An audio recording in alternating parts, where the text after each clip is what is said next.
सद्गुरु साईनाथ महाराज की जय। सद्गुरु भरद्वाज महाराज की जय।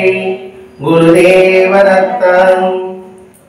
सद्गुरु श्री साईनाथ యొక్క సాన్నిధ్యంలో ఆచార్యుల భరద్వాజ యొక్క ఆశీస్సులతో ఈరోజు సాయినగర్లో శ్రీ సాయి మాస్టర్ స్మృతుల గ్రంథంలోని రెండో భాగంలోని విషయాన్ని వివరించుకుంటున్నాం. మొదటి భాగం వివరించుకున్నాం, ఇది రెండో భాగం. అంటే మాస్టర్ గారి గురించి, అంటే ఒక వ్యక్తి గురించి క్షుణ్ణంగా మనకి అవగాహన చేసుకుంటే ఆ వ్యక్తి మీద భక్తి ప్రేమ అధికమవుతుంది. అంతకుముందు తెలియకుండా ఆయన ఏదో నమస్కారం, అందరూ నమస్కారం పెడుతున్నా నేను నమస్కారం పెడుతున్నాను భావన అలా కాకుండా తెలిసిందనుకోండి, ఆ భావం ఎలా ఉంటుంది? పరిశుద్ధంగా ఉంటుంది, స్వచ్ఛతగా ఉంటుంది, నిర్మలంగా ఉంటుంది. అందుకోసంగా మనకి సత్సంగము, బాబా జీవిత విధానము అన్నీ మనకు తెలిపిన వారు భరద్వాజ మహర్షి గారు. మరి ఆయన జీవితం ఎలా ఉంది? బాబా దగ్గర 1963 ఫిబ్రవరి 9వ తారీఖున భరద్వాజ మహర్షి గారు షిరిడీకి వెళ్ళి గొప్ప అనుభూతి పొందారు. ఆ అనుభూతి పొందిన తర్వాత ఆ అనుభూతిని 10 మందికి అందించాలి, పంచాలి అనే ఉద్దేశంతో షిరిడీ సాయినాథుడు ఈ కలియుగానికి మనకి అత్యంత ఆవశ్యకమైన అవతార పురుషుడు. అత్యంత ఆవశ్యకమైన అత్యంత అవసరం అన్నమాట. అందుకే అవతార పురుషుడు. కాబట్టి ఆయన ఆరాధిస్తే, ఆయన సేవిస్తే మనకేదో కోరిక నెరవేరుతుందని కాదు, మొట్టమొదట మనం జీవిత విధానం ఏమిటి తెలుస్తుంది, ఎందుకు జీవించాల విషయం తెలుస్తుంది. లేకపోతే ఏదో పుట్టాము, తిన్నాము, పెరిగాము, చనిపోయాము, అది ఏం జీవితం? అది అన్ని జీవులు చేస్తాయి. కుక్క చేస్తుంది, పిల్లి చేస్తుంది, పంది చేస్తుంది, నక్క చేస్తుంది, దోమ చేస్తుంది. మరి మానవ జీవితం అత్యంత శ్రేష్టమైన తర్వాత దీనికి సాధన తెలుసుకోవాలి కదా. ఈ మానవ సాధన మొట్టమొదటిగా కావాల్సింది మనం చేసుకుంటే దుష్ట సాంగత్యం చేయరాదు. మొట్టమొదటి తెలుసుకోవాలి. ఎందుకంటే ఈ మానవ దుష్ట సాంగత్యం చేయరాదు. దుష్ట సాంగత్యం వాడు చేస్తాడండి, నేను అట్లాంటివి పడను, నాలో మంచి గుణాలు ఉన్నాయి అంటే నాలో ఉన్న మంచి గుణాలు కూడా దుష్ట సాంగత్యం వల్ల అదొకటి పాలిపోతుంది. దాని ఉదాహరణ మహాభారతంలో కర్ణుడు. కర్ణుడు దానకర్ణుడు ఎవరు లేరు. కర్ణుడు స్వామి భక్తి ఎవరికి లేదు. స్వామి మీద, దుర్యోధన మీద. మరి అటువంటి గుణాలతో ఏమైపోయినాయి? దుష్టక దృష్టిలో చేరాడు. దుర్యోధన దృష్టిలో తెలియదా? కర్ణుడికి తెలుసు. అందుకని తప్పని మనకు తెలుసు. తెలిసిన తర్వాత ఆ తప్పుని చేసేవాడు, ఆ తప్పుని సమర్థించిన మనకున్న నైపుణ్యం, మనకున్న భగవంతుడు మనకి ఇచ్చిన టాలెంట్, అది కూడా ఎందుకు పని రాకుండా పొరగా రాకుండా పోతాడు. అంతా మంచివాడండి, ఇక్కడ మన డేట్ చెడిపోయాడు అంటాడు. ఏం లాభం? అన్ని మంచివాళ్ళు కాస్త గంగలు కలిసిపోయాయి. విషయం ఎంత కావాలి? ఒక చెవుడు కావాలా, ఒక పాలలో పెట్టాలంటే ఒక చిన్నట్టు కాపుతారు. విషయాన్ని పక్కన ఉప్పు కళ్ళు ఒక 10 లీటర్ల పాలలో చెడిపోవాలంటే నేను 10 సేర్లు ఉప్పు వేయాలంటే ఉన్నా ఒక్క ఉప్పు కడకైతే పోతుంది. అటువంటి దుష్టభావాలు, దుష్ట సాంగత్యము చేయకుండా ఉండడానికి మహాత్ముల యొక్క జీవిత విధానం మనకు ఆలస్యం. అలా చేస్తే, అలా తెలుసుకుంటే, అంటే దుస్సాంగం చేస్తే ఎలా మనం అధోగతి పాలవుతాం అనేది మహాభారతం. అందుకే వింటే భారతం వినాలి, తింటే గారెలే తినాలి. అందుకే మహాభారతం పంచమ వేదం. మనం మహాభారత సినిమాలు చూసాం, ఆ సినిమాలు చూసాం కానీ అందులో వాళ్ళు చెప్పిన అందులో భావాన్ని గ్రహించలేకపోతున్నాం, భారతంలోని భావాన్ని. ఆ భావాన్ని భరద్వాజ మహర్షి గారు ఇంటింటా ప్రతి ఒక్కరికి తెలియజేశారు. అంటే భారతము భాగవతం చెప్పకుండా అందులో సారాంశం మనకు అందించారు. అటువంటి భరద్వాజ మహర్షి యొక్క జీవిత విధానం ఎలా ఉందో తెలుసుకుంటాం. ఈరోజు టీడీ కృష్ణమూర్తి గారని మాస్టర్ గారి దగ్గర కృష్ణుడింటి. ఆ మాస్టర్ గారి విద్యార్థి మాస్టర్ గారి ఉన్న లక్షణాలు ఏమో తెలుసుకున్నాడు. సన్నిహితంగా ఉంటుంది. మహనీయులతో సాన్నిధ్యం అనేది మానవ జీవితానికి ఎంతో అవసరం. బాగా గుర్తుపెట్టుకోవాలి. మహనీయులతో సాన్నిధ్యం అనేది మానవ జీవితానికి ఎంతో అవసరం, ఒక వరం.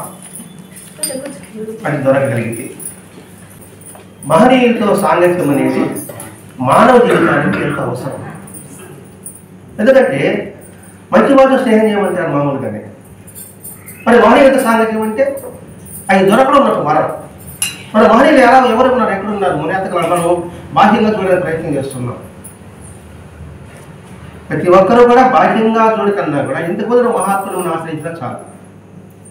అది రాముడు కావచ్చు, కృష్ణుడు కావచ్చు, రామకృష్ణ పరమహంస కావచ్చు, రమణమహర్షి కావచ్చు, స్వామి వివేకానంద కావచ్చు, అబ్దుల్ కలాం గారు కావచ్చు, శ్రీ సాయి గారు కావచ్చు. వారి యొక్క జీవిత చరిత్రని మనం చదివినా, పారాయణగా చేసినా, ఆ జీవిత శ్రవణం విన్నా వారికి సాంగత్యం ఉన్నట్టు. కాబట్టి ఈ సద్గత సాంగత్యము, ఈ సద్గత పఠనం అనేది మనకు దొరకడం గొప్ప వరం. ఆ వరం మనకి మాస్టర్ గారి రూపంలో పూర్వపుణ్య ఫలంగానే సాయినాథ్ కృపగా లభించారు భరద్వాజ మాస్టర్ గారు. ఎందుకు భరద్వాజ మాస్టర్ గారు ఎంచుకుంటున్నాం అంటే మనకి దిశా నిర్దేశాన్ని చూపించిన వాడు, దారి చూపించాడు, ఎలా నడవాలని చెప్పాడు. అందుకని భరద్వాజ మాస్టర్ గారు ఎంచుకుంటున్నాం. ఎందుకంటే రేపు మనం 2024 ఫిబ్రవరి 9వ తారీఖున సమ్మేళనం చేసుకుంటున్నాం కాబట్టి సూళ్ళూరుపేటలో. ఇలా భరద్వాజ మాస్టర్ గురించి ఇలా వివరించుకుని ఆ సమ్మేళనానికి హాజరయ్యామనుకోండి, ఆయన యొక్క దివ్యత్వము, ఆయన యొక్క విశిష్టమైన జీవన విధానము మనకు అవగతమై మనము కూడా ఆ విధంగా జీవించాలనే ఆలోచన కలుగుతుందని ఈ సమ్మేళనం యొక్క ఉద్దేశం. కేవలం ఈ కిడి కృష్ణమూర్తి గారు ఎక్కువగా మాస్టర్ గారిని గడిపేవారు. పడుకోవడానికి మాత్రం ఇంటికి వెళ్ళేవాడు. అంటే విద్యార్థి ఏం బాధలు ఉంటాయి. అంతేకాకుండా వీరు అదృష్టం ఏంటంటే మాస్టర్ గారి సాంగత్యంలో ప్రతి క్షణం సద్వినియోగం చేసుకున్నారు. ఎలా అంటే మాస్టర్ గారు పుస్తకాలు రాసేవారు, అవి చెబుతోటి నేను రాసేవాడు, షేర్ చేసేవాడు అనమాట. అప్పుడు ఏమైంది, ఎన్నో విలువైన గ్రంథాలకు రాయడానికి ఈ కృష్ణమూర్తికి అవకాశం వచ్చింది. అది కూడా ఒక సాధన. అంటే ఊరికే ఉంటే ఏదో మనసు 10 ఆలోచనలు వెళ్తుంది. అలా కాకుండా ఏదో మహాత్ముడికి రాసామనుకోండి, ఆ సమయం వరకు మనం వారి సన్నిధిలో ఉన్నట్టు. అందుకే సాధారణంగా తీసుకున్నాడు టి కృష్ణమూర్తి గారు. మాస్టర్ గారు లెక్చరర్, మంచి లెక్చరర్, లెక్చరర్కి మంచి లెక్చరర్కి అంటే ఎలా మంచి లెక్చర్ అంటాం, వాళ్ళు చెప్పే విధానాన్ని బట్టి ఉంటారు. ఒక లెసన్ ఉందనుకోండి, ఇంగ్లీష్ పోయిటరీ కావచ్చు, ఏదో గడగడ అందులో చెప్పడానికి, అందులో భావాన్ని ఎదుటివారి హృదయానికి హత్తుకొని చెప్పడానికి తేడా ఉంటుంది. హత్తులని చెప్తే ఉపయోగం ఉంటుంది. ఏదో అందులో పాఠం చెప్పేసి, క్వశ్చన్ అని చెప్పేసి, హోంవర్క్ ఇచ్చేసి రాసుకుంటారా, అది కంఠస్థం పెడతారు, మీరు రాస్తారు, మార్కులు వచ్చేస్తుంది, పాస్ అయిపోతాం. అందులో అర్థం ఎలా తెలుసుకుంటున్నాం. అందుకే మాస్టర్ ఆవేదన చెప్పేవాడు. అందులో ఆయన యొక్క బోధనా దక్షత ఒకటి. రెండవది ఒక గొప్ప భక్తుడిగా, భావభక్తుడిగా ఉన్న ఆయనలో వినయం. మనం గుర్తుపెట్టదా అది. ఇక్కడ బోధనా దక్షత అంటే మాస్టర్ లెక్చరర్ కూడా బోధనా దక్షత. మనం మాట్లాడుకుంటాం. ఆ మాట్లాడే విధానంలో, ఒక విషయం చెప్పే విధానంలో నేర్పడతనం ఉండాలి. చెప్పడం ఎలా తెలిసి ఉండాలి. అందరికీ ఒకే విధంగా చెప్పకూడదు. ఒక డెత్ మెసేజ్ వచ్చింది అనుకోండి, టక్కని చెప్పచ్చా? ఎవరికి విధంగా చెప్పాలో వాళ్ళు చెప్పాలి. అది కూడా బోధన లక్ష్యతే.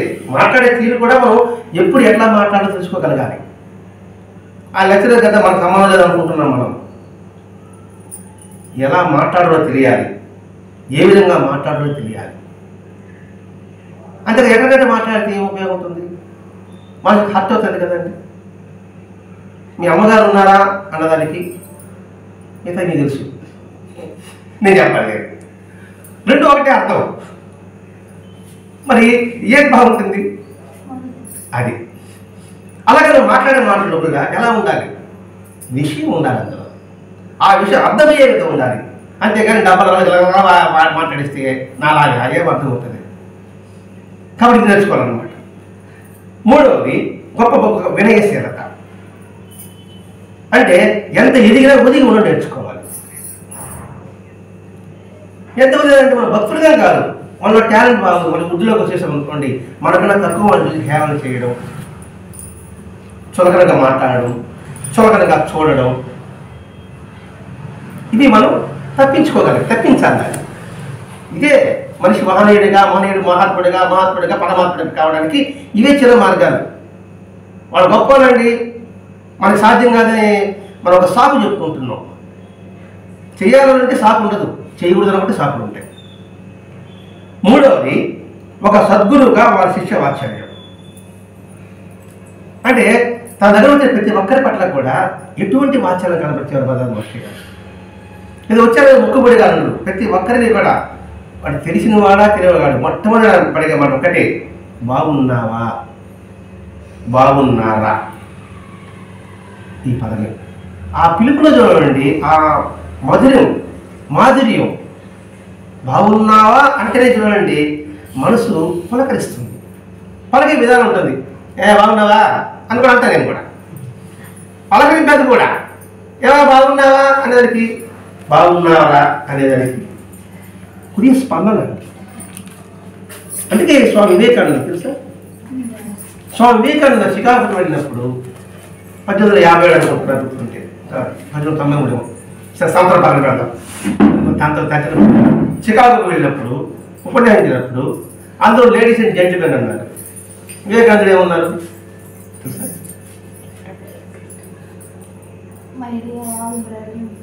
తెలుసు, రామతలనే చెప్పడమ్మా.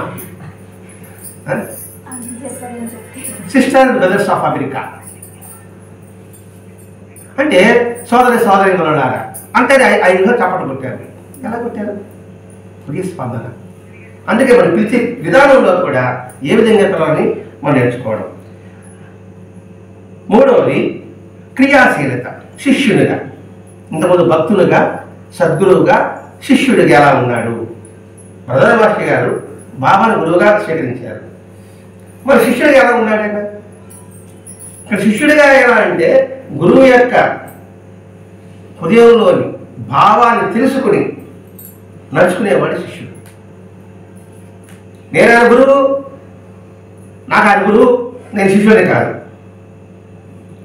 ఆయన గురువు అంటే ఆ గురువు యొక్క విధానాన్ని నేను ఆలోచించుకోగలగాలి. అలా క్రియాశీలత అంటే క్రియాశీలత పనిలో కూడా శీలత అంటే క్యారెక్టర్. లేదా ముక్కుబడిగా చేయడం కాదు, విధి లేక చేయడం కాదు, గురువు అనుకున్నా కూడా చేయడం కాదు, గురువు యొక్క భావాన్ని గ్రహించి చేయడం. క్రియ అంటే పని. అంటే దీనికి ఉదాహరణ లక్ష్మీబాయి. బాబా నాకు ఆకలిగా ఉంది, రొట్టె తీసుకురామంటాడు. ఆయన బాబా రొట్టె తీసుకొస్తుంది. తీసుకొస్తే బాబా కుక్క వేస్తాడు. కాబట్టి మనం చూక్ అంటుంది కదా, బాబా చేస్తే కొంచెం శ్రద్ధగా తింటే మనకు తృప్తి. మన కుక్కకేస్తే ఏదైనా కుక్కకేస్తే హీనంగా మనం చూస్తాం కుక్కని. అనేప్పటికి బాబా అన్నాడు, దానికి నోరు లేకపోవచ్చు అనడానికి, దానికి ప్రాణం ఉంది. కాబట్టి దానికి ప్రాణం చూసుకుంటే ఆయన అంటే కుక్కలో ఉన్న ఆత్మ తన ఆత్మ. ఈ విధంగా రోజు పెడితే బహుళ అనుగ్రహం కలుగుతూ ఒక మాట చెప్పాడు అంతే.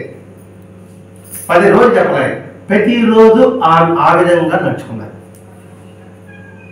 చెబితే నడుచుకోదా, చెప్పకుండా ప్రతిరోజు ఆ విధంగా నడుచుకున్నారు. దాని ఫలితం ఏమొచ్చింది? బాబా సినిమా చూసాము. సినిమా చూసాను రాష్ట్రం. బాబా చనిపోతామంటే ఒక ఆమె జేబులో నుంచి 9 రూపాయలు నాణ్యాలు ఇస్తాడు. అది ఆమెకే. అంటే ఆయన ప్రతిరోజు గుడికి పోవడం అంటే అది పద్దాలు ఏం చెప్పలే. బాబా మాట చెప్పాడు, ప్రతిరోజు ఒక అన్నం ఉండడం, అది వచ్చి ఇంటి పొద్దు ఏ జీవి వస్తే ఆ జీవి కట్టడం. అదొకటే ఆయన విషయం అంతే. అది క్రియాశీలత. అంతేగాని చెప్పితే చేయకపోవడం ఉంటాం కదా, పోస్ట్పోన్ చేసుకోవడం,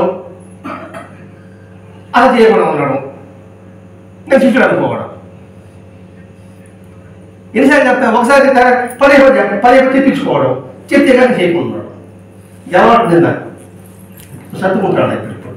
ఇప్పుడు చెప్పకపోతే చేయాలని బాగా వస్తా ఉంది. అది క్రియాశీలత. ఇంకొకటి సంఘ సంస్కర్త. ఎవరో బలరామ మహర్షి గారు.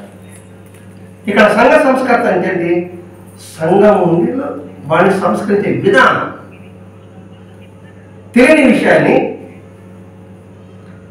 10 మంది తెలియజేయడం. అంటే ప్రతి ఒక్కరు గుర్తుపెట్టుకోండి, మంచి 10 మంది చెప్పాలి. ఆ విషయంగా దానివల్ల ఏమవుతుంది? సమాజం బాగుపడుతుంది.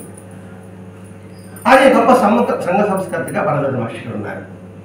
ఇంకోటి సామాజిక స్పృహ కలిగి ఉన్నాడు ఆయన. అంటే ప్రతి ఒక్కరిని కూడా సామాజిక స్పృహ అంటే ప్రతి ఒక్కరిని మంచి కొనేవాడు నిరంతరం కూడా. ఇలా అన్ని కోణాల్లో భరతద్వాజ జీవితాన్ని పరిశీలించాడు. ఎవరు? టీడీ కృష్ణమూర్తి గారు విద్యార్థి. అంటే మాస్టర్ గారు క్రియాశీలత, ఒక సంఘ సంస్కర్తగా, ఒక సశిష్యునిగా, ఒక బోధన లెక్చరర్గా ఈ లక్షణాలు కలిగి ఉంది. ఈ లక్షణాలు మన ఆలోచన ఆయనలో ఉంటే మనకేమో గొప్ప అంటే పూజిస్తే మనకేమో ఆయన తత్వాలను గ్రహించగలిగితే వస్తుంది.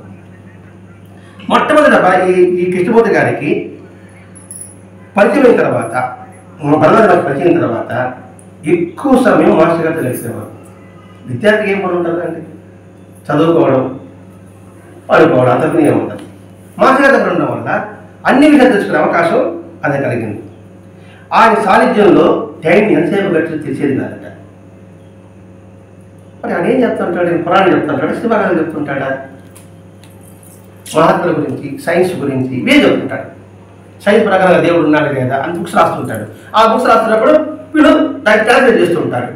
మరి ఎంత చెప్పినప్పటికీ కూడా టైం ఏది లేదంటే ఒకటే, ఎక్కడైతే మనసు మమేకం వస్తుందో, తన్మయత్వం అవుతుందో, ఇష్టం ఏర్పడుతుందో అక్కడ మనకి సమయం ఎంత ఉందో లేదని తెలియదు మనకి. మరి అలా ఇష్టం ఏర్పడాలంటే ఆ సన్నివేశం ఎలా ఉండాలి? అది మన మనసుకు పట్టేగా ఉంటామా లేకపోతే మనసు పట్టగా ఉంటామా? మనసు పట్టేనే ఉంటాం. మరి మనసు పట్టే విధంగా ఆర్పులకి ఏముంటుంది ఇక్కడ మనం ఆలోచించాలి. ఇప్పుడు కృష్ణమూర్తి గారు ఆయన నేను పెద్ద విషయం కాదు కదా, 20 కుర్ర పిల్లలకి కుర్రవాళ్ళు మనకు అనుకోండి ఆ వయసులో సైన్స్ మెడికల్ చేస్తామంటే కూర్చోబుద్ధి పడుతుందా? ఎప్పుడు మొదలవుతాడని అనిపిస్తుంది. అటువంటిది అతనికి అంతసేపు టైం నాకు గుర్తు రావడం అంటే మాస్టర్ గారు ఏం చెప్పారు, ఏమనుకున్నారు, అక్కడ కూర్చోవాలనుకున్న మాస్టర్ గారికి సంకల్పం ఉంటుంది. ఆ సంగతి వల్ల ఏదో గట్టేది కాదు. అంటే ఛార్జ్ అయితే ఎలా ఉంటుందో, అంటే కరెంటు పోయిందనుకోండి, మనం బ్యాటరీ పెట్టుకుంటున్నాం, ఇన్వర్టర్ పెట్టుకుంటున్నాం. ఇన్వర్టర్కి ముందు కరెంట్ లాక్కుంటుంది, కరెంటు పోగానే అది వెళ్తుంది.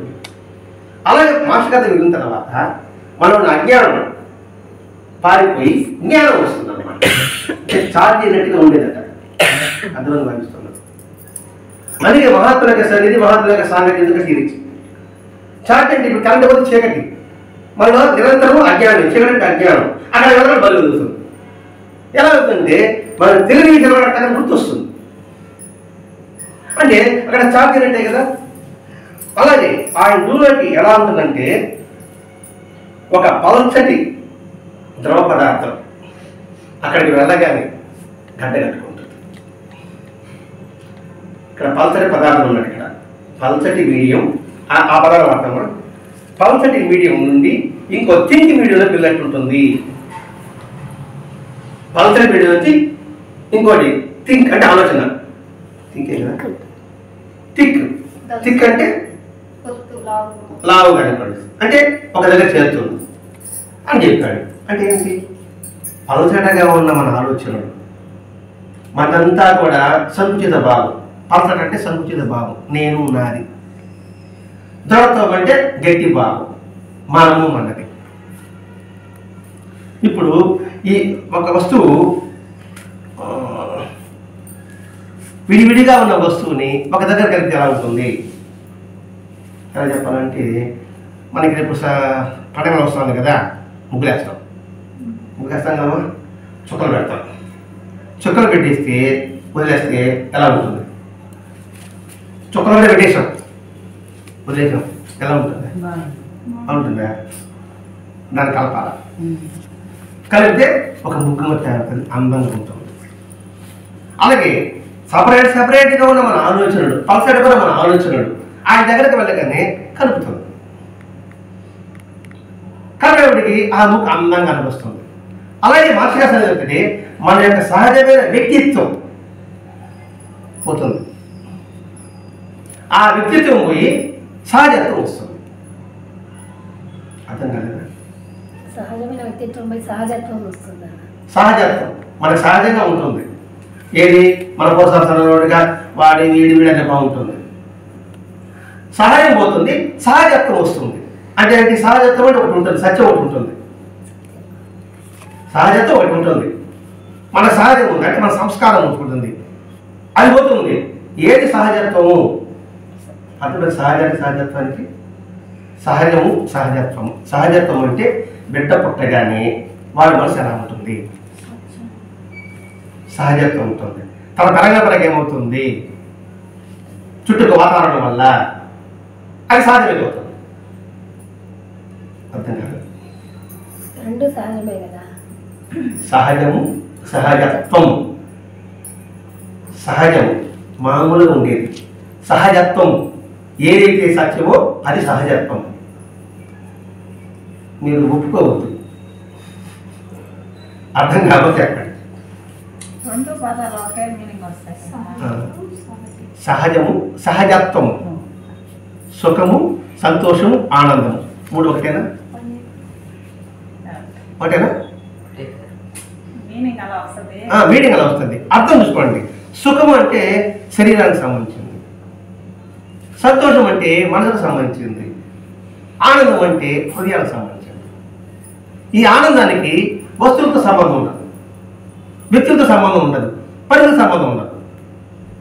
ఈ ఉంటేనే సుఖం, ఏసీ ఉంటేనే సుఖం. ఏదైనా ఆనందం దృష్టి చూసినప్పుడే మనసుకు సంతోషం కలుగుతుంది, మనకి ఇష్టమైన చూసినప్పుడు. ఆనందం అనుకోండి, అవేమి లేకపోయినా ఆనందం ఉంటుంది. ఎలా అంటే ఇప్పుడు మా పాప ఉంటుంది, ఇప్పుడే ఫోన్ చేశారు, అప్పుడు ఇదే సమయంలో పాప లేకపోయినా నేను ఆనందం అనిపిస్తున్నాను లేదా? లేదు. పాప ఈ సమయంలో పోయిన సంవత్సరము ఇలాగే ఇక్కడ మేము పుట్టిన పంటలు చేసుకున్నాం, సినిమా అనుకున్నాను అనుకోండి, ఆనందం లేదా? అది దేనికి సంబంధించింది? హృదయానికి సంబంధించింది. మూడు ఒకటే అనిపిస్తుంది.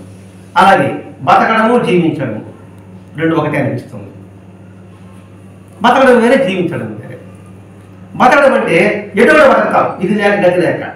జీవించడం అంటే మమేకం అవుతాం, తమేకం పొందుతాం. అర్థమైన భావిస్తున్నాం. అంటే సహజంగా సహజంలో సహజత్వం ఉంటుంది, జీవించడంలో ఆనందం అనుభవిస్తాం. అందుకే ప్రతిసారి మనం ఎంచుకుంటున్నాం. ఇంతకుముందు పాత సినిమాలో పేరు వేసేవారు, పాత సినిమాలు ఇప్పుడు కూడా చూడండి, పాత సినిమాలు ఈటీవీలు వేస్తూ ఉంటారు, పాత సినిమాలు వేస్తూ ఉంటారు. అందులో లెక్చరర్లో పాత్రలు పాత్రధారులు ఉంటాయి. ఇప్పుడు సినిమాలు చూడండి, నటులను ఉంటాయి. అంటే వీళ్ళు నటిస్తున్నారు కాబట్టి ఇప్పుడు వచ్చే సినిమాలు మర్చిపోతున్నాం. కానీ పాతది గుండమ్మ కథ, మిస్సమ్మ, మోగ మనసులు, సీతారామ కళ్యాణం, ఇప్పుడు గుర్తున్నాయి కదా అందరికీ. అది బతకడం జీవించడం అంటే. అలాగే ఇక్కడ మన సహజమైన అవి పలచడం అయిపోయి ఆయన యొక్క మన వ్యక్తిత్వం పలచడం అయిపోయి ఆ మీడియా ప్రభావం ఎక్కువగా ఉంటుంది, ఆయన వ్యక్తిత్వం మనకు వస్తుంది. ఇక్కడ మాస్టర్ గారి విషయమే కాదండి, ఏ మహాత్ముడి బాబాబుడికి వెళ్తామండి, ఏదో ఆలోచనతో పోతాం. అక్కడ వెళ్ళగానే వేరే ఆలోచన వస్తుంది, కొత్తసేపటికి వెళ్ళగానే వేరే ఆలోచనలు వచ్చేస్తాయి. కొంచెం కూర్చున్నాం అనుకోండి, మన ఆలోచనలు అసలు కొత్త మన సహజత్వం గమనించే తత్వం ప్రసాదం ఉంటుంది. ఇప్పుడు మనం చివరి పెరుగుతుంది కదా, మన అక్కడికి వెళ్తే ఏమైంది? ఇప్పుడు అర్థమైందా? సహజానికి సహజత్వానికి. అలాగే ఆయన దగ్గర వెళ్తానే మన సహజం పలచబడిపోయి ఒక మీడియంగా ప్రభావం ఎక్కువ ఉంటుంది. మనం బయటకు వచ్చామనుకోండి అలా బాగుంది.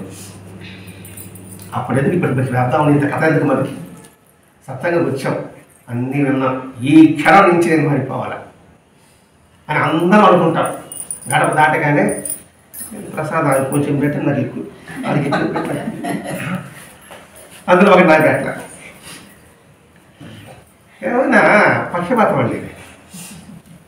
గడప దాటగానే అదే కదా, అది ఏం జరిగింది, ఏం మాట్లాడుతున్నారు, తను ఏం తెలుసుకున్నాము అని ఉండదండి. నా పోటీకి అడగండి, మీకంతా దగ్గర సాయిబాబు ఉన్నారు కాబట్టి మీకు ఆయన బాబా దగ్గర కండి వేస్తాడు. ఇప్పుడు అందరూ సాయంత్రానికి ఈ రెండింటికి చూడు ఎంతసేపు పట్టిందో. ఈ బుర్ర మారి బుర్ర అందరికి చెప్పే సామర్థ్యం లేకపోవడం వాళ్ళని. అలా మాస్టర్ గారు డిక్టేట్ చేస్తుంటారు, అంటే పుస్తకాలు అదే చెప్తామంటే రాస్తారు, వాళ్ళు ఫేర్ చేయాలన్నమాట. అలా చేస్తుంటే వాళ్ళకి అలసటే ఉండేది కాదట. అర్ధరాత్రి 12, 2 కూడా ఉంటారు. ఏది కృష్ణమూర్తి గారు ఆలోచించండి. ఇక్కడ ఏం ప్రభావం ఉంది ఆయన సన్నిధిలో? విద్యార్థి 20 సంవత్సరాల విద్యార్థి ఆలోచించండి. ఇక్కడ ఇది పెద్దవాళ్ళు అన్ని వదిలేసిన వాళ్ళు ప్రశాంతంగా ఉండేవాళ్ళు కాదు. ఒక విద్యార్థి రాత్రి 12 వరకు కూర్చొని రాయాలంటే అక్కడ ప్రభావం ఏమిటి? విద్యార్థి ప్రభావం ఏమి లేదండి అక్కడ. ఆయన సంకల్ప ప్రభావం అక్కడ ఉంది. కూర్చోబెట్టుకున్నాడు, రాయిస్తున్నాడు. అందుకే పలికెడిది భాగవతము, పలికించిన వాడు రామభద్రుడు అన్నాడు పోతన. అది ఇక్కడ సంఘటన. ఆయనే అన్ని చేసేది, నేను నిమిత్త మాత్రం. అది కృష్ణమూర్తి భాషలో ఇక్కడ అర్థమవుతుంది. ఆయన చెబుతున్న చుట్టూ పుస్తకాలు ఉంటాయమ్మా. టకటక చెప్తా ఉంటాడు అంతే. ఒక పేరు మామూలుగా నోట్ చేసుకుని డిక్టేట్ చేయాలి. ఒక పుస్తకం రాయాలంటే పాయింట్ రాసుకోవాలి. రాసుకున్న తర్వాత నేను చెప్తా ఉంటే ఫేర్ చేస్తూ ఉంటే అది పుస్తకంగా తయారవుతుంది. ఆ పుస్తకాలు పెట్టుకుంటాడు. ఆయన బ్రెయిన్ ఒక కంప్యూటర్ కన్నా ఎక్కువ. ప్రతి ఒక్కటి విజ్ఞాన గ్రంథాలు రాశాడు. మొత్తం సైన్స్. ఎన్ని గ్రంథాలు చదివాడు. బాబా చరిత్ర అంటే భక్తుల వాళ్ళని సేకరించాలనుకున్నాం అనుకోండి, అదే కష్టం. అటువంటిది సైన్స్ పరంగా గ్రంథాలు ఏది నిజం మతం ఎందుకు, నేను ఏది చెప్పాలనిపిస్తూ ఉంది. అది ఎట్లుంటుంది పరిస్థితి చూద్దాం. ఆయన విగ్రహం ఇట్లా నిజంగా ఆయన చెప్తుంటే అద్భుతంగా స్కూల్లో కాలేజీలో కావచ్చు, మామూలులో కావచ్చు, ఆయన ఫీలింగ్స్ చెప్పేవారు, పాఠం అనేది చెప్పేవారు, సత్యంగా అనేది చెప్పేవారు. అట్లా అనుభూతి చెప్పారనుకోండి, ఎదుటి వాడి మధ్య బాగా హత్తుకుంటుంది. అనుభూతి పొందాలి, వీడు అనుభూతి పొందున్నాడు. వీడు అనుభూతి పొందాలి, అనుభూతి పొందాలి, చెప్పగల చెప్పలేడు, చెప్పగలలేడు కూడా. అలా మాకు చూడండి. ఒకసారి క్లాసులో ఈయన పోయిట్రీ ఇంగ్లీష్లో అదే చెప్తారు. ఇంతకుముందు పోయిట్రీకి ఒకసారి ఉండేవారు, ప్రోజ్కి ఒకసారి ఉండేవారు, తెలుసా? ఇప్పుడు అందరికి ఒకటే ఉన్నారు. అలాగే మాస్టర్ గారు పోయిట్రీకి ఒకరోజు మామూలుగా ది కాన్సెప్ట్ ఆఫ్ గాడ్ పాఠం పేరు. The concept of God, Somerset ma'am. అది ఒక ఎస్సే, దాని గురించి వివరించాలి. అది ఏ కష్టం అనుకున్నారో మీద లెక్చర్ లేము. అప్రోచ్ చెప్పేవాడు, సార్ మీరు చెప్పండి సార్, ఈయన గంట కట్టేశారు. ఎందుకంటే నోలేని వాడే అంతే, ఎవడేం చెప్పినా చేసేవాడు అంతే. అది వినేసి నా నా నా పోయిట్రీ అది నేను చెప్పడంలా. మనమైతే నేనైతే అదే చెప్తా. నా పని కాదండి ఇది, నా చెప్పండి ఇది. నాకే ఒక గంటే, ఒక గంట పడతానే చూసుకుంటా, గంట ఎప్పుడు పడతా పరిగెత్తిపోతాం. అంటే ఇక్కడ విద్యార్థి ఉపాధి విషయం కాదండి, మనం కూడా చూసుకోవాలి. మనం ఎక్కడ ఏ పని చెప్పినప్పటికీ కూడా నాకు చెప్పిన పని నేను చేయాలా, అది నీ పని నేను చేయకూడదు అని ఇంట్లో 4 కోడలు ఉన్నారనుకోండి, అనుకుంటామనుకోమ్మా. 4 అన్నలు అనుకుంటామనుకోమ్మా. ఇవి మనము సంస్కరించుకోవాలి. ఇది మన పని అనుకుంటే చేయగలం. మన శరీరంలో ఈ ఉపాధ్యాయ వృత్తి మన పని, భగవంతుడి వృత్తి అనే బాగుంటుంది. కాబట్టి మీరు చెప్పండి అంటే కూడా ఏమనుకోలే, శుభ్రంగా తీసుకున్నాడు. మాస్టర్ గారు ది కాన్సెప్ట్ ఆఫ్ గాడ్, భగవంతుడి గురించి ఆ ఎస్సే అని చెప్పినప్పటికీ అది మాస్టర్ గారి సబ్జెక్ట్ కాదు. అయినప్పటికీ కూడా కేవలం అది అవగాహన చెప్పగలరండి. ఆ సబ్జెక్ట్ మ్యాటర్ని దృష్టిలో ఉంచుకొని 1 గంట కాదు, 1 రోజు కాదు, దాదాపు 20 రోజులు చెప్పాడండి ఆ ఒక్క పాఠాన్ని. ఏమంటే అవసరం అనేది ఆ సెక్షనే కాదండి, ఆ ఒక్క వ్యాసం గురించి 20 రోజులు చెప్పాడు. దాని ఏదంటే దేవుడు ఉన్నాడని ఆధారం ఏంటి అంటే ఆ ఎస్సులో ఉండేది. దేవుడు ఉన్నాడు చెప్తున్నాం అన్నారు, ఆధారం అదే ప్రశ్నించాడు. బాబా దేవుడు ఎలా అవుతాడన్నారు. అప్పుడు మీరేం చెప్పారు? బాబా మంచి చెప్పాడు, మంచి చేశాడు, అది దేవుడు అయ్యాడని చెప్పారు. అది కరెక్ట్. అలా కాకుండా దేవుడు అని మా అమ్మ చెప్పింది కానీ మా ఆయన చెప్పాడండి. ఇప్పుడు చెట్టును పూజించమన్నారు అని చెప్పింది మీ అమ్మాయి ఏమన్నా? తులసి చెట్టు మాత్రం పూజించమన్నదా? తులసి చెట్టు ఎందుకు పూజించాలా? దానికి అది ఆ చెట్టు ఎందుకు పని పూజించాలా? అదే బట్టి దేవుడి ఆధారం ఏమిటి అని ప్రశ్న దానిలో ఉంది. ఇప్పుడు మీ అమ్మ తులసి చెట్టు మాత్రమే పూజించమన్నది, ఇంకెందుకు పూజించవద్దని చెప్పింది. అప్పుడు ఎందుకు పూజించాలి, ఎందుకు దానికి ఆధారం ఏమిటి అంటే తులసి చెట్టు ఏం చేస్తుందంటే క్రిమికీటకాన్ని మన దర్యాపు చేర్చని. ఎందుకంటే ఆ వాసన అనేది సూక్ష్మజీవులు పాములు తేలేవు రావు, అందుకని తులసి చెట్టు రోజు పూజించమని చెప్పారు. ఇప్పుడు దానికి ఆధారం ఉందా? అలాగే ప్రతి విషయంలో ఆధారం ఉండాలి, ప్రమాణం ఉండాలి. చెప్పుకుంటే పోతే ఎలా? దేవుడు లేడు, ఆధారం ఉందా? ఇదనమాట ఆ పాటలో ఉన్న అంతరాలు. దేవుడు రాడు, తనకి ఆధారం ఉందా? మరి అన్ని మతాలు దేవుడు చెప్తున్నాయి, ఆధారం ఏమిటి అనే దాని గురించి చెబుతూ అనేక ఉదాహరణలు జోడించే వ్యాసం అది. అది చెప్పాలంటే తత్వ జ్ఞానము ఫిలాసఫీ అంటారే అందులో బాగా ప్రవేశం ఉన్నారు. ఇప్పుడు వేప చెట్టుని పూజిస్తున్నారు, రావి చెట్టు పూజిస్తున్నారా? ఎందుకు పూజించాలా? ఎందుకు వేప చెట్టు పూజించాలా? ఎందుకు రావి చెట్టు పూజించాలా? చెప్పండి. అది మనం ప్రశ్నించుకోవాలి. వేప చెట్టు గాలి చల్లగా ఉండేది కాదు, మనలో ఉన్న బ్యాక్టీరియాని తీసిపారేస్తుంది. అలాగే రావి చెట్టు యొక్క గాలి గర్భకోశ వ్యాధిని తీసిపారేస్తుంది. అందుకే పిల్లలు లేకపోతే ఏమంటారు? రావి చెట్టు ప్రతి చేయమంటారు. ఉన్నారు ఎప్పుడైనా మీరు? అంటే గర్భకోశ వ్యాధుల్ని అది తీసేస్తుంది. ఇప్పుడేమంటారు? నువ్వు శ్రద్ధగా పోయి అలర్జన చేస్తావు. ఇది ఆధార సంగతి. అలా కాకుండా మీ అమ్మ నీకు చెప్పలే, నువ్వు మీ పిల్లలకు చెప్పగలుగుతావు తప్పగా. అది తెలుసుకోవాలి. ఆ తెలుసుకోవడానికి చెప్తాను. ఇప్పుడు చదవలేదు అనుకోండి, ఇవన్నీ తెలుస్తుందా? అది మన భాష ఉదాహరణ. అలాగే ప్రతి ఒక్కరికి ఆధారం ఏమిటి అలా అనేక ఉదాహరణలతో మాస్టర్ గారు చెప్పారు. ఎన్ని రోజులు చెప్పారు? 20 రోజులు చెప్పాడు. ఎంత ఓపిక కావాలి అంటే ఆ బుర్రలకి అర్థం కావడం 20 రోజులు చెప్పాడు. పోనీ అందులో బిఏ వాడు, బీకామ్ వాడు, బీఎస్సీ వాడు అంతా 120 మంది పిల్లలు. అంటే అప్పుడు ఇంగ్లీష్ వాడు అంటే అన్ని కొంచెం ఒకేసారి చేర్చేవాడు అనమాట. 120 రోజులు చెప్పిన తర్వాత అందరి తర్వాత అర్థమైందని అడిగాడండి. అందరూ ఏం చేస్తామా? కలపేస్తాం, అర్థమైందే చేస్తాం. ఇంకా అప్పుడు అర్థమైపోయింది అంటాం, నాకు అర్థమైపోయింది అంటాం, మీరు తిరిగి అర్థమైందని అంటాం. అర్థమైపోయింది. అర్థమైన తర్వాత మాస్టర్ గారు ఒక చిన్న 2 ప్రశ్నలు వేశాడు. ఎనీబడి ఇన్ ది క్లాస్, మీకు అర్థమవుతుంటారు కదా, ఎనీబడి క్లాస్ చెప్పన్నారు.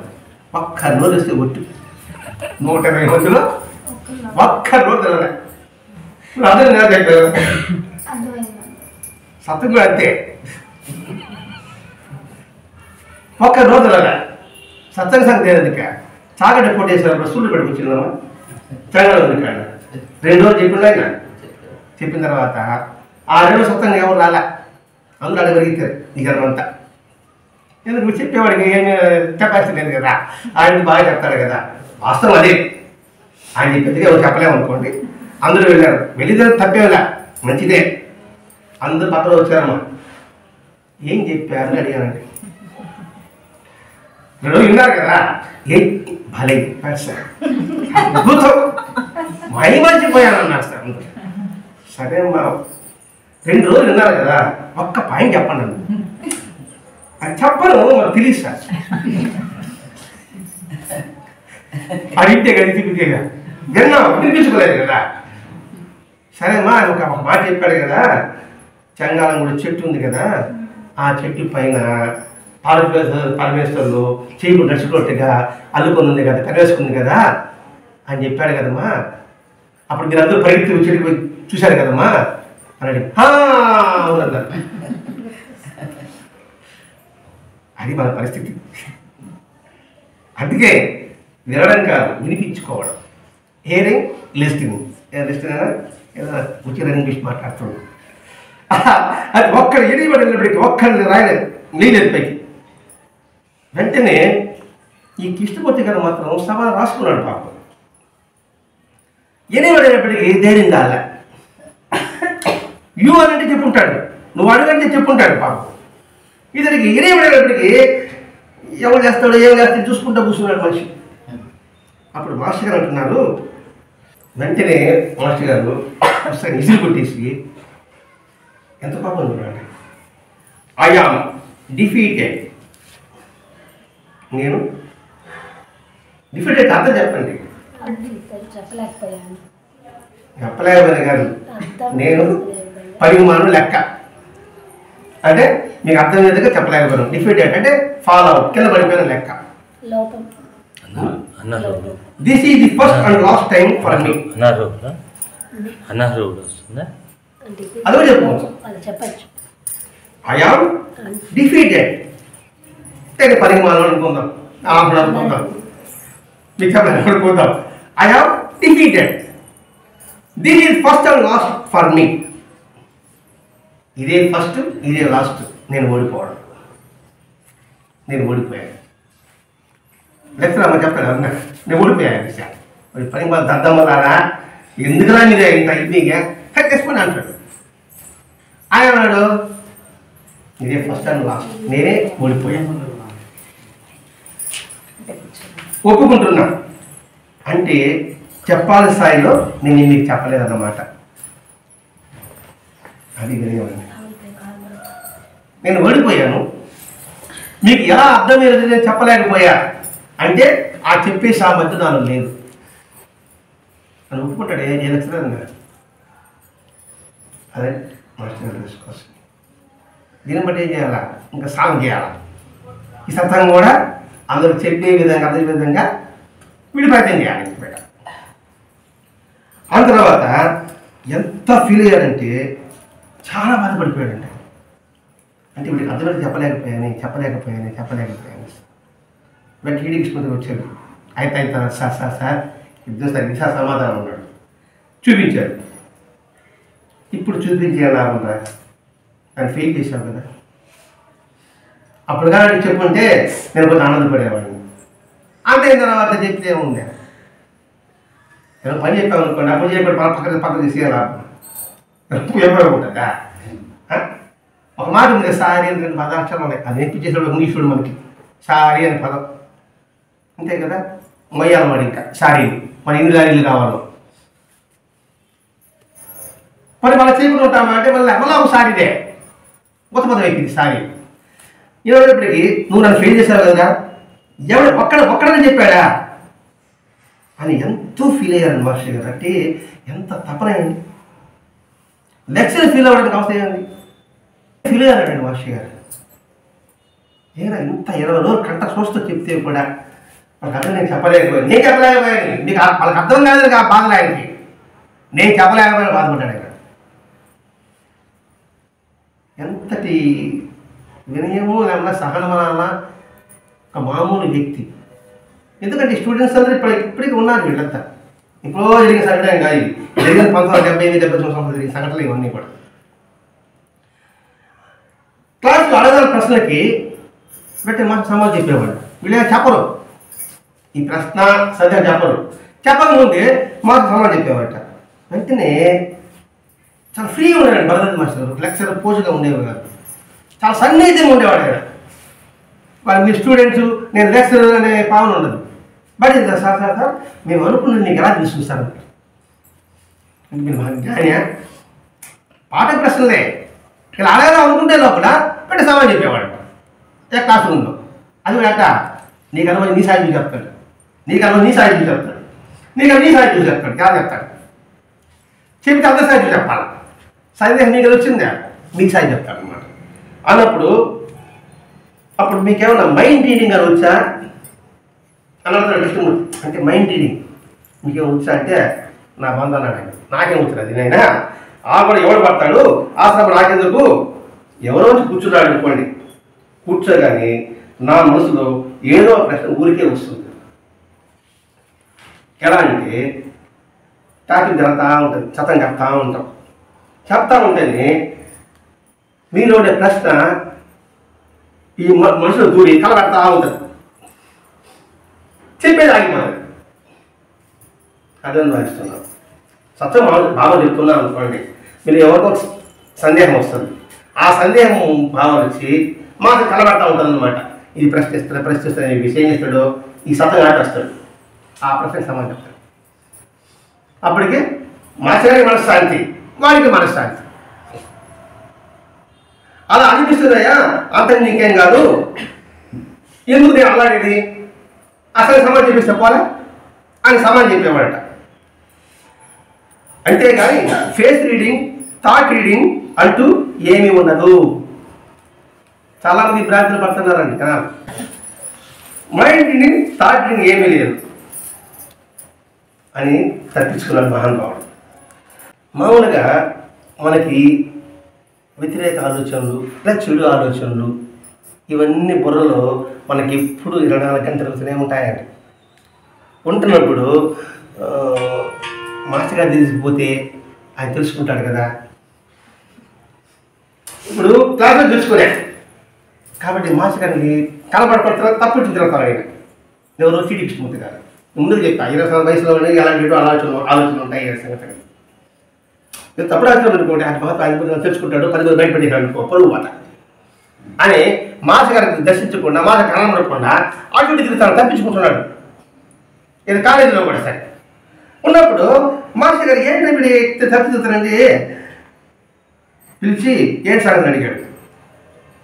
అడిగితే అది బయట పెట్టినా పెట్టకపోయినా తెలిసిపోతుంది కదా, ఇది కూర్చుని గొడవ అనేది బయట పెట్టి చెప్పేది మీరు అనుకునేసి చెప్పినప్పుడు మాకు పడి నేను పోసి దీనికా అన్నాడు. దీనికి ఇంట్లో తప్పించుకుంటున్నావు అని వెటకారంగా అన్నాడు. ఎందుకంటే అవి సహజం వస్తుంటాయి, దానికోసమే ఉంది. అది వచ్చినందువల్ల దాన్ని ఎలా నివారించుకోవడానికి ప్రయత్నించేయి. నేను మొదటి చెప్పి నువ్వు తప్పించుకుంది రీత్యా అది ఎరిగిపోతాయి కదా. ఎప్పుడు ఇలా మాట్లాడాడు అప్పుడు ఇంకా ఆలోచన ఆగిపోయింది. ఎవరికి? ఆ టీడీ కృష్ణమూర్తి గారికి. అది ఆయన ప్రభావం. ఇలా చాలాసార్లు జరగడం గమనించారు.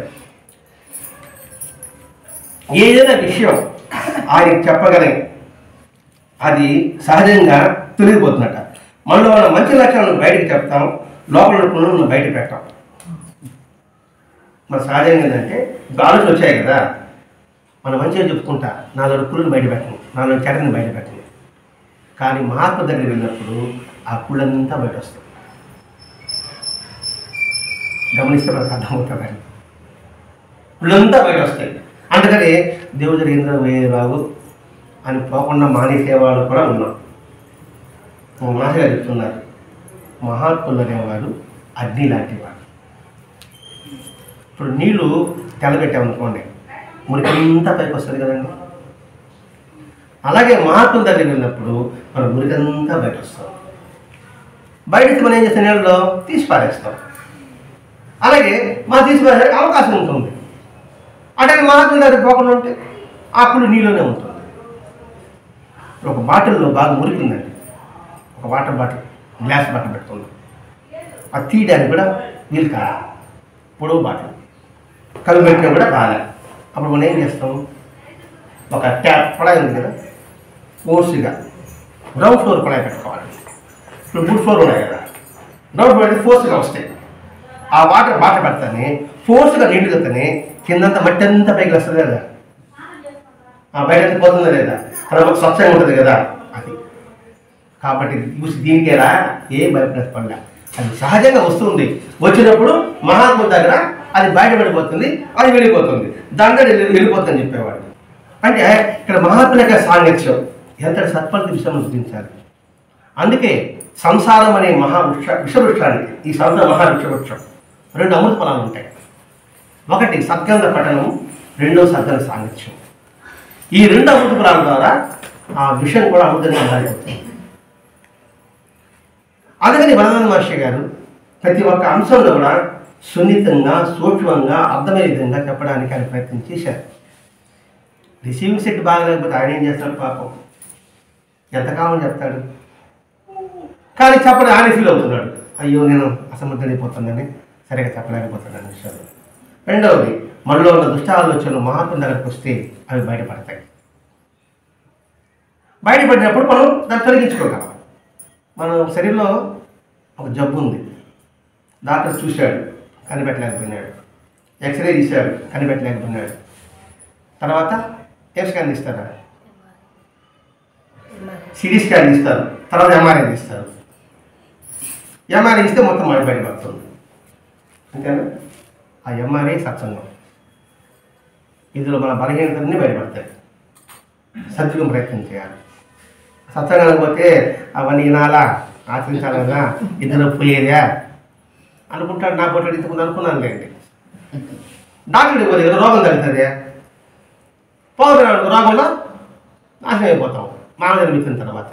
ఆ విధానం చెప్తాను. అందుకే ఈ అధ్యాయంపై మాస్టర్ సోమ సూర్య లోచనుడు టాపిక్కే సోమ సూర్య లోచనుడు. సోముడు అంటే చంద్రుడు, సూర్యుడు అంటే చెప్పబడలేదు, లోచనుడు అంటే కన్నుడు కలవాడు. మాస్టర్ గారు జ్ఞానం ఇచ్చారు, పిల్లలకి ప్రేమ ఇచ్చారు. అది మాస్టర్ గారి స్థితి. అందుకని సోమ సూర్య లోచనుడు, ఆ రెండు కళ్ళు కలిగినవాడు. అంతేగాని హీట్ ఉంటుంది, సాఫ్ట్ ఉంటుంది.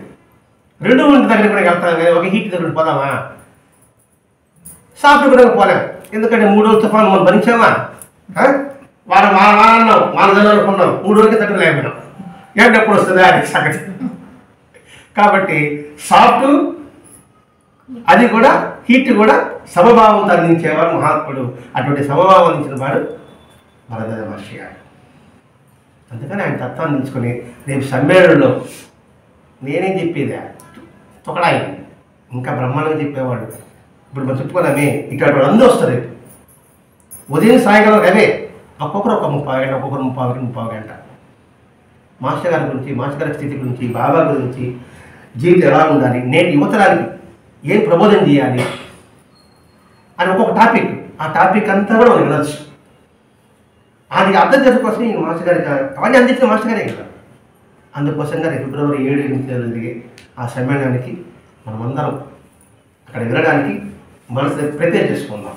కాదు వినిపించుకోవడానికి, వినడానికి కాదు వినిపించుకోవడానికి మన మనసుని ఇప్పుడే ప్రిపేర్ చేయాలి. మనం వినిపించుకోవాలి, దాన్ని ఉంచుకోవాలి, సారాన్ని గ్రహించాలి, అది వంట పట్టాలి, అది సహజత్వ రక్తంగా మారాలి, సహజ సంస్కారంగా రూపుదిద్దుకోవాలి అనే అంశం తెలిపినవాడు సోమ సూర్య లోచనుడు. ఎప్పుడు ఈ చిరునవ్వు మొహమే, మనసులో కోపం అనేది ఎప్పుడు ఉండదు. ఆ పాట దగ్గర కోపం అనిపించేది. మన పాప రోజు పిల్లల స్టోరీస్ మీద చేరేసుకుని నడుచుకుంటూ పోయేవాడిన. అటువంటి ప్రేమమూర్తి, అటువంటి సహజస్థితి, సహజత్వం కలిగిన మహాపురుషుడు. ఆ విషయాన్ని మనం గ్రహించడానికి చక్కటి అవకాశం ఈ సత్సంగం. శ్రీ సచ్చిదానంద సద్గురు సాయినాథ్ మహారాజ్ కి జై. సద్గురు భరద్వాజ్ మహారాజ్ కి జై. గురుదేవ దత్త.